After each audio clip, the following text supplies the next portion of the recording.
Assalamualaikum warahmatullahi wabarakatuh. Selamat pagi, selamat siang semuanya. Alhamdulillahirrabbilalamin, pada kesempatan kali ini kita masih bisa bertemu dalam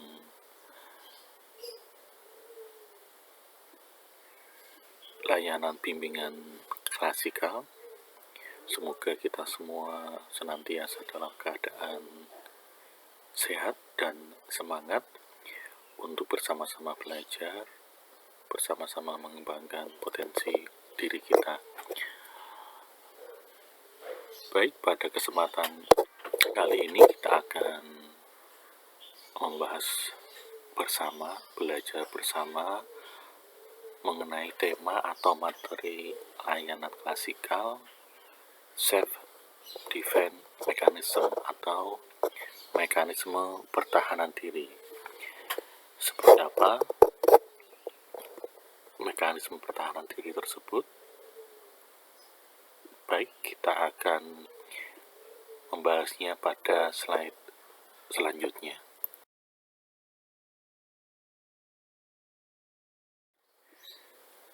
Ini sebagai ilustrasi mekanisme pertahanan diri. Setelah nanti kita bahas, nanti kita rasakan, kita cocokkan, jangan-jangan kita sering melakukannya atau mengalaminya. Mekanisme pertahanan diri adalah proses tidak sadar yang melindungi individu dari kecemasan melalui pemutarbalikan kenyataan, berguna untuk melindungi ego dari kondisi terluka. Ini pengertian dari mekanisme pertahanan diri. Jadi kesannya memang cukup negatif ya. Kemudian bentuk dari mekanisme pertahanan diri di sini akan cukup banyak jenis-jenisnya, namun tidak akan semua dibahas, hanya beberapa yang penting yang sering dialami. Ada represi, kemudian pembentukan reaksi, fiksasi, displacement, proyeksi, rasionalisasi, denial, regresi, fantasi, intelektualisasi, simpatisme, undoing, sublimasi, negativisme, dan menarik diri. Itu jenis-jenis dari mekanisme pertahanan diri.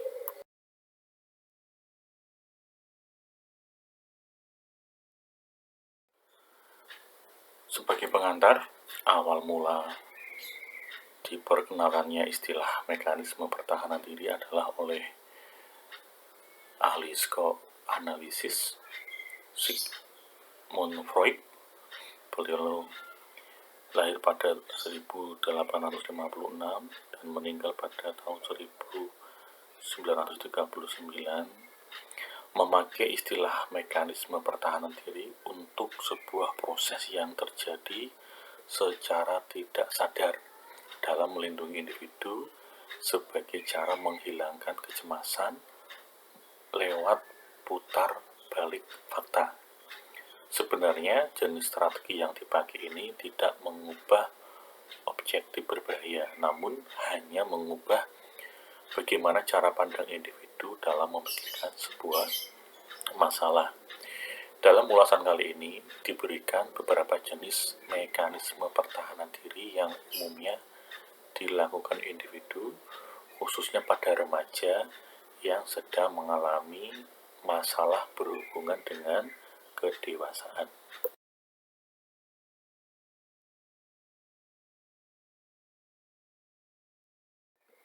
Mekanisme diri yang pertama yaitu represi, merupakan cara seseorang untuk menahan frustasi yang sedang dirasakan, mimpi buruk, konflik batin, masalah keuangan, dan masalah lain yang bisa menyebabkan kecemasan. Seseorang nantinya akan berusaha untuk merepresikan perasaan dengan cara lebih banyak berbicara tentang berita baik dibandingkan berita buruk dan selalu menekankan hal-hal positif dibandingkan negatif. Contoh dari represi adalah saat seseorang bermimpi jika seseorang yang berarti dalam hidupnya meninggal. Maka ini bisa menyebabkan rasa cemas dalam diri orang tersebut. Agar rasa cemas tersebut bisa ditekan, maka ia menutupinya dengan selalu berpikir positif dan beranggapan jika hal buruk yang ia pikirkan tidak akan menjadi kenyataan.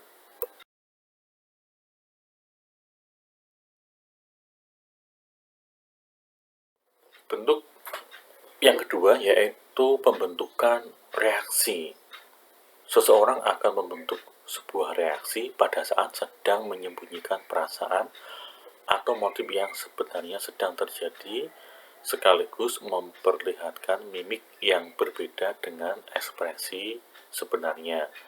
Sebagai contoh, seorang politisi berbicara tentang korupsi di sebuah forum, namun sebenarnya ia sendirilah yang melakukan hal tersebut. Pembentukan reaksi ini menjadi jenis mekanisme pertahanan diri yang biasanya sangat banyak digunakan oleh masing-masing individu.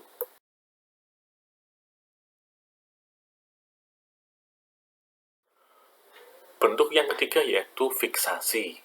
Dalam menghadapi kehidupannya, individu dihadapkan pada suatu situasi menekan yang membuatnya frustasi dan mengalami kecemasan, sehingga membuat individu tersebut merasa tidak sanggup lagi untuk menghadapinya dan membuat perkembangan normalnya terhenti untuk sementara atau selamanya.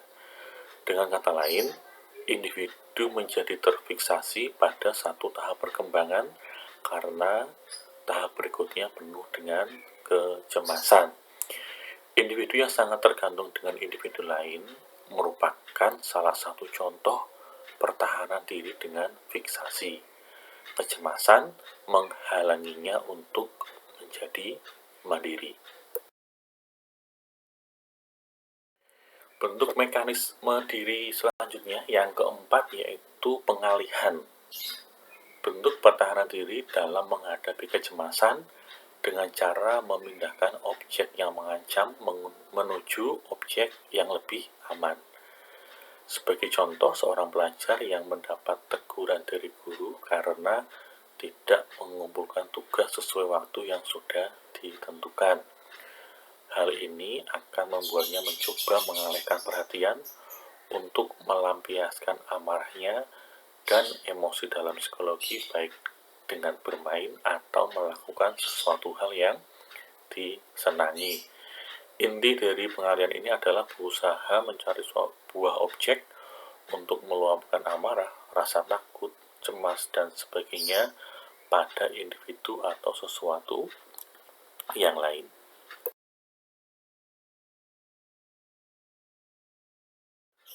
Berikutnya adalah proyeksi, merupakan mekanisme pertahanan diri saat impuls atau keinginan, dorongan terutama yang tiba-tiba mengakibatkan kecemasan diluapkan dengan mengalihkan rasa cemas tersebut pada orang lain.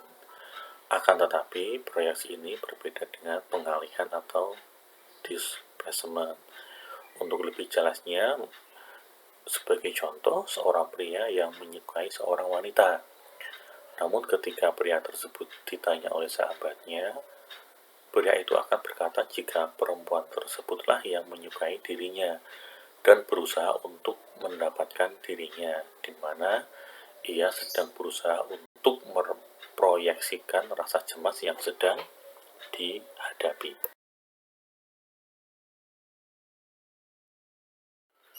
Bentuk yang keenam dari mekanisme pertahanan diri adalah rasionalisasi, merupakan mekanisme pertahanan diri di mana individu akan berusaha untuk mencari alasan yang baik demi menjelaskan ego dan jenis emosi yang dimiliki. Rasionalisasi ini nantinya akan membantu individu tersebut untuk membenarkan tingkah laku spesifik sekaligus melemahkan rasa kekecewaan yang terjadi. Sebagai contoh, seorang murid yang terlambat ke sekolah dan saat ditanya oleh guru maka ia akan berkata jika dia terjebak kemacetan.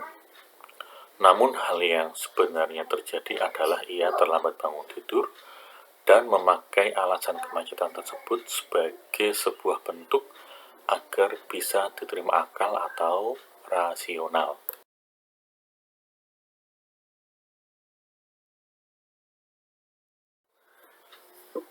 Mekanisme pertahanan diri yang ketujuh yaitu menyangkal kenyataan.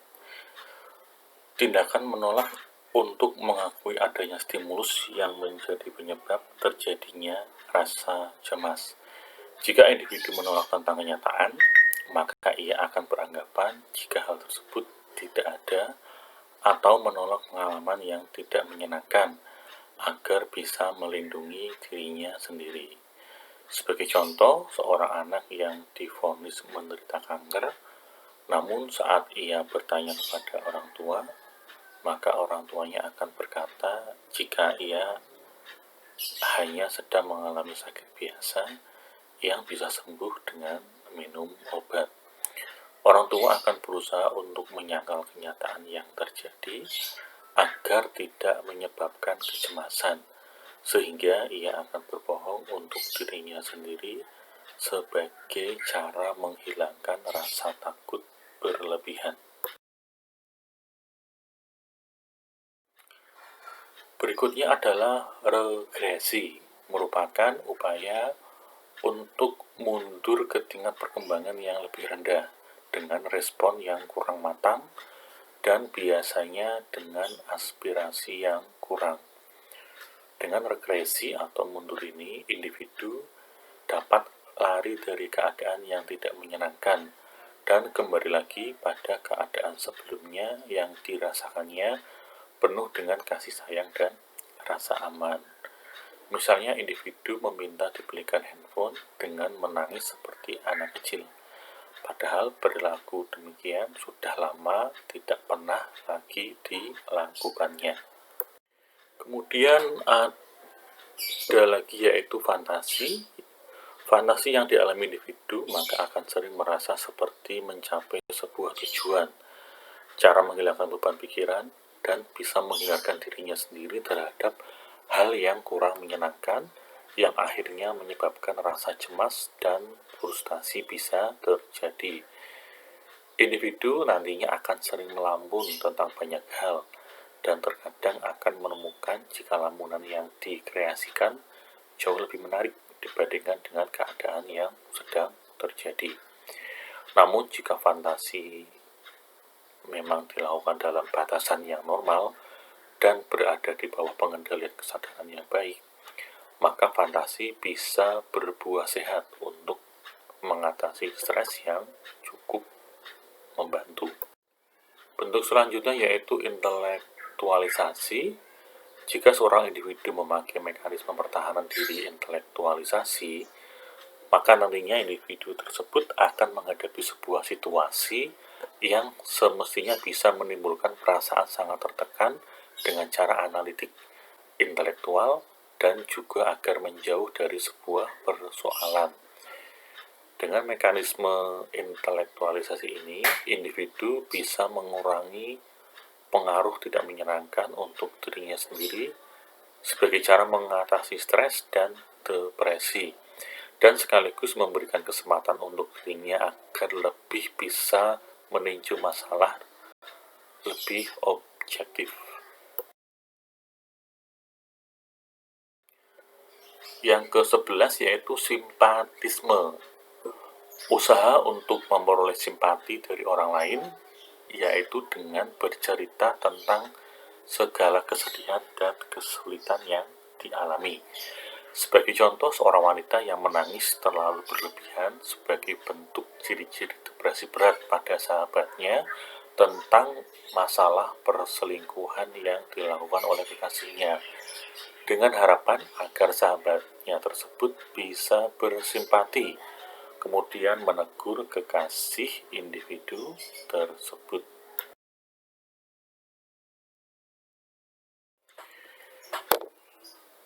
Bentuk mekanisme pertahanan diri yang selanjutnya, yang ke-12, yaitu menghapuskan.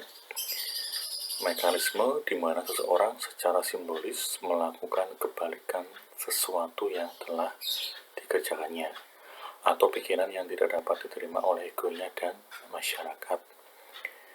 Dia secara simbolis menghapus pikiran, perasaan, atau keinginan yang tidak dapat diterima egonya atau masyarakat.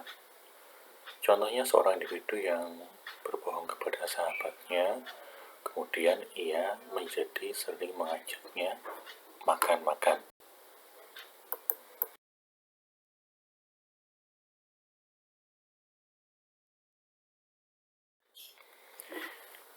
Yang ke-13 yaitu sublimasi. Sublimasi adalah kehendak atau pikiran yang sadar namun tidak bisa diterima masyarakat luas dan disalurkan menjadi aktivitas bernilai sosial.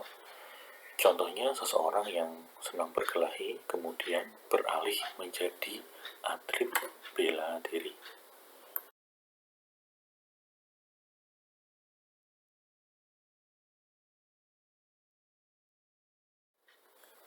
Yang ke-14 yaitu negativisme. Proses seseorang menggunakan emosi dalam bentuk ego diri sendiri yang kemudian akan dianggap sebagai unsur kepribadian diri sendiri. Sebagai contoh, anak yang sedang kesal dengan temannya kemudian memukuli dirinya sendiri untuk melampiaskan kekesalannya tersebut, atau bisa dalam bentuk yang lainnya.